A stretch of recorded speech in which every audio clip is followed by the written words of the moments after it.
സൈബറിടത്ത് മമ്മൂട്ടിക്കെതിരെ രൂക്ഷമായ ആക്രമണം. ഇടത് സൈബർ സഖാക്കളുടെ പ്രൊഫൈലുകളാണ് വലിയ ആക്രമണം മമ്മൂട്ടിക്കെതിരെ സംഭവിക്കുന്നത്.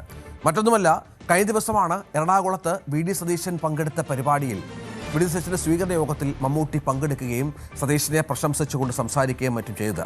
ഇപ്പോൾ മമ്മൂട്ടി സതീശന്റെ ആളാണോ എന്നും മറ്റും ചോദിച്ചാണ് ഇടത് സൈബർ സഖാക്കൾ ആഞ്ഞടിക്കുന്നത്. പക്ഷേ മറ്റു തലത്തിൽ ചില ആളുകൾ മമ്മൂട്ടിക്ക് അനുകൂലമായി വരുന്ന പശ്ചാത്തലമൊക്കെ ഉണ്ട്. മമ്മൂട്ടിക്ക് എന്തുകൊണ്ട് തൻ്റെ നിലപാട് സ്വീകരിച്ചുകൂടാ, പരസ്യമായി ഇതുവരെ രാഷ്ട്രീയം പറയാതിരിക്കുന്ന ഒരാളാണ് മമ്മൂട്ടി എന്നും മറ്റും പറഞ്ഞു വെക്കുന്ന പശ്ചാത്തലമുണ്ട്. നമുക്കറിയാം, കൈരളി ചാനൽ ചെയർമാനാണ് മമ്മൂട്ടി. പലപ്പോഴും ഇടതുപക്ഷ ആഭിമുഖ്യം പുലർത്തിയ ആൾ കൂടിയാണ്. സതീശൻ്റെ പരിപാടി അതിൽ പങ്കെടുത്തുകൂടെ എന്നുള്ള ചോദ്യങ്ങൾ കൂടി ഉയരുന്ന പശ്ചാത്തലം പ്രധാനപ്പെട്ട ഒന്നാണ്. ഡാനി ഇപ്പോൾ വിവരങ്ങളുമായി ചേരും. ഡാനി, ഇതിപ്പോൾ മമ്മൂട്ടിയെപ്പോലെ ഒരു ഇടതിനോട് ചേർന്ന് നിൽക്കുന്ന ഒരാളെന്ന നിലയിലാണ് അദ്ദേഹത്തെ കാണുന്നത്. നമുക്കറിയാം, ഇടത് ചായ്വുള്ള നേതാവാണ്. മുഖ്യമന്ത്രി പിണറായി വിജയൻ അടക്കമുള്ളവരുമായി അടുത്ത ബന്ധമുണ്ട്. കൈരളി ചാനലിൻ്റെ ചെയർമാനാണ്. ആ മനുഷ്യൻ, അദ്ദേഹം ഒരു കലാകാരൻ കൂടിയാണ്. നമുക്കറിയാം, അദ്ദേഹം എന്തുകൊണ്ട് ഈ ഇടത് സതീശനെ, കേരളത്തിൻ്റെ മുഖ്യമന്ത്രിയുടെ വി.ഡി. സതീശൻ പഴയ വി.ഡി. സതീശനല്ല, കേരളത്തിൻ്റെ മുഖ്യമന്ത്രിയാണ്, പരിപാടിയിൽ പങ്കെടുത്തുകൂടാ എന്ന ചോദ്യവും ഉയരുന്നുണ്ടല്ലോ. പക്ഷേ വ്യാപകമായ വിമർശനം സൈബർ സഖാക്കൾ, വയനാട്ടിലെ സംഭവമൊക്കെ നമുക്ക് ഓർമ്മയുണ്ട്. CPM-ന്റെ ജില്ലാ സെക്രട്ടറി അപമാനിച്ചു എന്ന തരത്തിലൊക്കെ അന്ന് വലിയ വിമർശനം ഉണ്ടായിരുന്നു.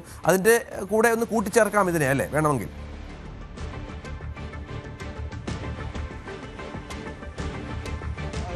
അതിനോട് ചേർന്ന് നിന്നുകൊണ്ടാണ് പലരും ഒരു വിമർശനം പറയുന്നത്. കാരണം മമ്മൂട്ടിയുടെ FB പോസ്റ്റ് ഇപ്പോൾ പ്രതിപക്ഷ നേതാവായിരിക്കുന്ന പിണറായി വിജയന് ജന്മദിനാശംസകൾ നേർന്നുകൊണ്ടുള്ളൊരു FB പോസ്റ്റ് ആ ദിവസങ്ങളിൽ ഇടുകയുണ്ട്. അതിന് താഴെ പോലും വലിയ രീതിയിലുള്ളൊരു വിമർശനം മമ്മൂട്ടിക്കെതിരെയുണ്ട്. അതുകൊണ്ടാണ് ആ മമ്മൂട്ടി സൈബറിടത്തിൽ ആക്രമിക്കപ്പെടുന്നു എന്ന് പറയാനുള്ളൊരു കാരണം തന്നെ അതാണ്. അതിന് താഴെ പോലും ഈ വയനാട് സംഭവത്തെ അത് ഓർമ്മപ്പെടുത്തിക്കൊണ്ടാണ് ഓരോരുത്തരും FB പോസ്റ്റുകൾ വരുന്നത്. വലിയ രീതിയിലുള്ള ഒരു വിമർശനം മമ്മൂട്ടിക്കെതിരെ തുടർന്ന് അതിനോടൊപ്പം തന്നെയാണ് കഴിഞ്ഞ ദിവസം മുഖ്യമന്ത്രി വി.ഡി. സതീശനെ ആദരിക്കുന്ന ഒരു ചടങ്ങിൽ, അത് കൊച്ചി പൗരാവലിയുടെ ഒരു ആദരമെന്ന രീതിയിൽ സംഘടിപ്പിക്കപ്പെട്ട ഒരു ചടങ്ങാണ്. അതിൽ നിരവധിയായ ആളുകൾ ഈ ഒരു കൊച്ചിയുടെ ഒരു വലിയ പരിച്ഛേദം തന്നെ ആ സദസ്സിൽ ഉണ്ടായിരിക്കുകയും ചെയ്തു. അവിടേക്കാണ് മമ്മൂട്ടി കടന്നു വരുന്നത്. അതിൽ കുഞ്ചാക്കോ ബോബൻ അടക്കമുള്ളവർ അതിൽ പങ്കെടുക്കുകയും എല്ലാം തന്നെ ചെയ്തതാണ്. അപ്പോൾ അവിടെയും മമ്മൂട്ടിക്കെതിരെ ആ സംഭവം ഓർമ്മിച്ചുകൊണ്ടാണ് ഒരു വിമർശനം അവിടെയും വരുന്നത്. കാരണം അതിൽ അദ്ദേഹത്തിൻ്റെ ഒരു ഇടത് ചായ്വ് എല്ലാവർക്കും തന്നെ വളരെ വ്യക്തമായിട്ട് അറിയാവുന്നൊരു കാര്യവുമാണ്. അദ്ദേഹം ഈ കൈരളി TV-യുടെ ചെയർമാനുമെല്ലാമായിട്ട് ദീർഘകാലമായി അദ്ദേഹം തുടരുന്നൊരു വ്യക്തി കൂടിയാണ്.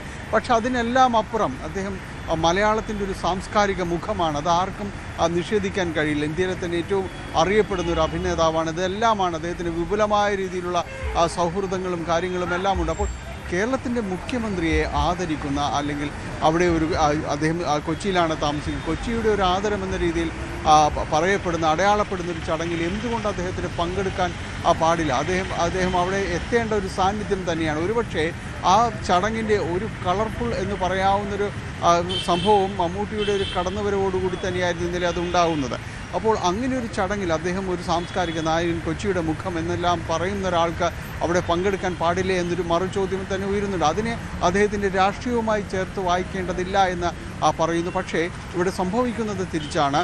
അദ്ദേഹത്തെ ഇതെല്ലാം തന്നെ ചേർത്തുകൊണ്ട് മമ്മൂട്ടി ഇപ്പോൾ മറുകണ്ഠം ചാടുന്നു എന്ന രീതിയിലെല്ലാം തന്നെ പറയുന്നു. ഇനിയിപ്പോൾ വി.ഡി. സതീശനൊപ്പമാകാം, അങ്ങനെ ആകുന്നതിൽ തെറ്റില്ലേ എന്നെല്ലാം ചോദിച്ചുകൊണ്ടാണ് അദ്ദേഹത്തിൻ്റെ സമൂഹ മാധ്യമങ്ങൾ അദ്ദേഹത്തിൻ്റെ ഫേസ്ബുക്ക് പോസ്റ്റിനടക്കം വിമർശനവുമായിട്ട് വരുന്നത്. ഒപ്പം പിണറായി വിജയൻ ആശംസ നേർന്നുകൊണ്ടുള്ള അദ്ദേഹത്തിൻ്റെ FB പോസ്റ്റുണ്ട്. അതിന് താഴെയും എല്ലാം തന്നെ കമൻറ്റുകൾ നിറയുന്നത് മമ്മൂട്ടിക്കെതിരെ തന്നെ തിരിഞ്ഞുകൊണ്ടാണ്. തീർച്ചയായും ഇടത് സൈബറിടങ്ങളിൽ തന്നെയാണ് കൂടുതലായും അദ്ദേഹത്തിനെതിരെ ഒരു ആക്രമണം ഉണ്ടാകുന്നത്.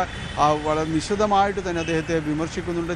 ചിലതെല്ലാം ഒരു പടികടന്ന് ഒരു അസഭ്യം എന്ന രീതിയിലേക്കെല്ലാം തന്നെ ചില മറുപടികളെല്ലാം തന്നെ അദ്ദേഹത്തിൻ്റെ FB പോസ്റ്റിന് താഴെ എല്ലാം തന്നെ വരുന്നുണ്ട്. സമൂഹ മാധ്യമങ്ങളിലെല്ലാം ഈ രീതിയിലാണ് വിമർശനം നിറയുന്നത്. തീർച്ചയായും അതൊരു ഇടത് ഹാൻഡിലുകൾ കൈകാര്യം ചെയ്യുന്നിടങ്ങൾ തന്നെയാണെന്ന് നമുക്ക് നിസ്സംശയം പറയാൻ കഴിയും. പക്ഷേ അതോടൊപ്പം തന്നെ മമ്മൂട്ടിയെ ഈ കാര്യത്തിൽ ന്യായീകരിച്ചുകൊണ്ട് അദ്ദേഹത്തിന് അവിടെ പോകേണ്ടതുണ്ട്, എന്തുകൊണ്ട് ഈ രീതിയിൽ വിമർശനം ഉന്നയിക്കുന്നു എന്ന് ചോദിച്ചുകൊണ്ട് ഇതേ ചില ഇടത് നിരീക്ഷകരുമെല്ലാം തന്നെ ഈ രീതിയിൽ തന്നെ മറുചോദ്യം എറിയുന്നുണ്ട്. മമ്മൂട്ടിക്ക് കൈരളി ടിവിയുടെ ചെയർമാനാണ്, അദ്ദേഹം ഇതെല്ലാം ആയിരുന്നതുകൊണ്ട് തന്നെ അദ്ദേഹം സാംസ്കാരിക പ്രവർത്തകനാണ്, അദ്ദേഹത്തിന് ഇത്തരം ഇടങ്ങളിൽ പോകേണ്ടതുണ്ട് എന്നതെല്ലാം തന്നെ വിശദീകരിക്കുകയും ചെയ്യുന്നുണ്ട്. പക്ഷേ വിമർശനം വളരെ രൂക്ഷമായിട്ട് തന്നെ തുടരുകയാണ്.